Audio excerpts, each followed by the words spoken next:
What's up everybody, Mr. Gizmo here.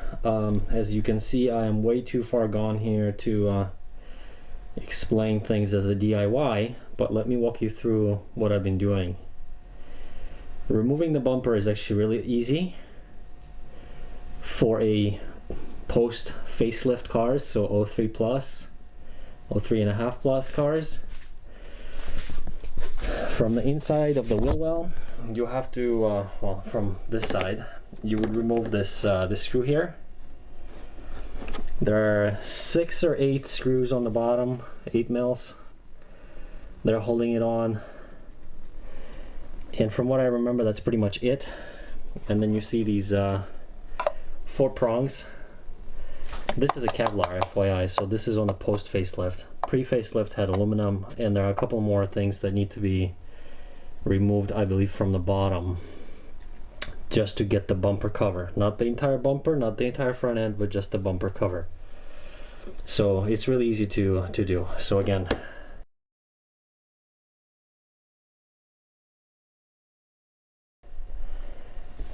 get the end screw here from the inside of the wheel well. I might need to remove your wheel, or you could just turn your wheel. 6 or 8 screws on the bottom, and then you just pull it. I actually did not have to remove the side markers and the lights. If you do have to do that, there are two main ones here. There's 1 or 2 inside there. As you can see, I'm running inventory, but more on that later. To remove the side marker, you see this hole. You unscrew that, and it's like a pinch connection that holds it in, so that's really easy to do. If you need to do that, I didn't, and I also didn't have to pull off the trim here, which is for the headlight washers. So anyway, the whole reason I was doing this is, as you can see, this guy here, this is the passenger side. This whole thing right here, this white thing, this is the washer fluid. Windshield washer, if you have the headlight washers, it's also connected to that. But I actually removed this thing. I've never used this on my car, and this thing was full about halfway. I think wherever the sensor is that makes your instrument cluster not show the little washer fluid low light is right about halfway here. And I weighed it, and that was about 5 pounds. It's 5 pounds off the front of the car. So to remove this guy is actually really simple. I don't know if yours will have this. Clearly somebody has already been in here with all this tape that I discovered. But anyway, the way that this thing is held on is there are 2, I believe they're 10 or 12 millimeter screws. Again, I've already removed them. They're right here. And then you won't be able to just drop it down like this because there are several connectors. So just FYI, this one right here, the gray one, is for the fog light. And then these 2 larger ones are for the pumps. The top one or the bottom one is for the actual windshield, and whichever one is for the headlights, but one of them is for one of them is for the other. And then the smaller one is the level. So you can see here, I kind of just took it, put it on its back. There's this one, so that has the bigger opening, so that's the top one, so that would be for the headlights. This is the pump for the windshield itself, and that's the level sensor. So I'm removing this. Again, I never use it. It's way off the front of the car, which is great.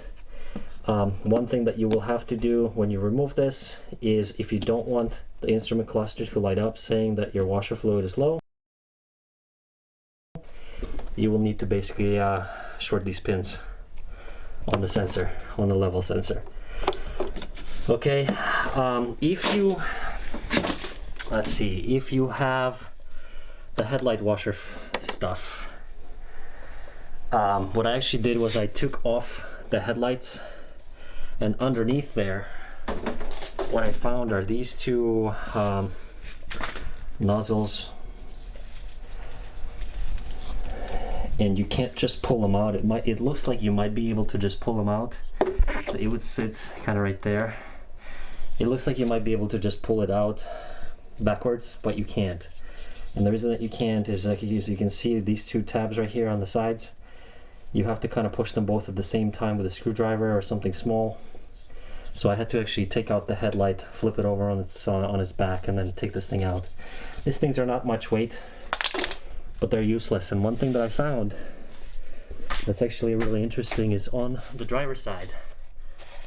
If you can see all the way down through that hole, that actually goes all the way down to where the venturi is. So I know it's kind of silly and it's probably not going to be that much air coming through here, but this does allow a little bit more air flow into the venturi right there.